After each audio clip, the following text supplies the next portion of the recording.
How do lesbians have babies? Well, the same way that other women do, obviously. But how do they get pregnant? Depends on the couple.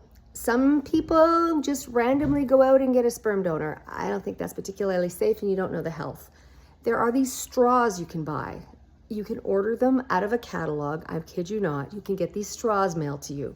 They're about $1,000 a straw, and it's how they send bull semen in the mail to, if you're a farmer and they do that. They can do the same thing with human semen, and they give you instructions on what to do. I have a cousin, did it 2 times, cost her $2,000, and she's this beautiful designer baby, lovely little boy. And yeah, happens a lot more than you think. I knew a woman, she decided she was going to have it on her own, so invited all her male friends over, had them sign waivers. They knew what this is about, and anybody willing went into the bathroom and made a donation into a cup, shook the cup up, used a syringe, and put it up. Boom. Didn't know which one of them was the father. Nobody wanted to know, but has a lovely little girl.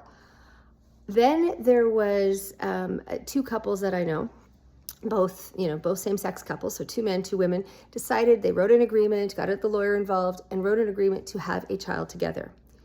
They used one of the male's semen, and they literally, I helped coach them in my office, turkey baster, took them 3 attempts, and now it was so great. This kid is so loved, and that's what you do. And so it's a lot easier than you think. I know there's lots of guys I know that are like, Sue, I'm willing to help donate, and I get it, but it's really about the medical. It's about whether or not that this is a good fit genetically. So, but for a lot of people, I'm like the straw in the, they choose it, sperm donor, they limit how many that person can donate, they get all of the medical information.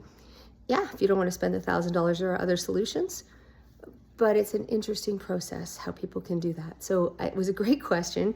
It came up on my Turned On podcast. So turnedonpodcast.com. If you're not listening to it, every week we give the most cutting edge information and interview the best people from around the globe. It's a top 25 podcast in the world.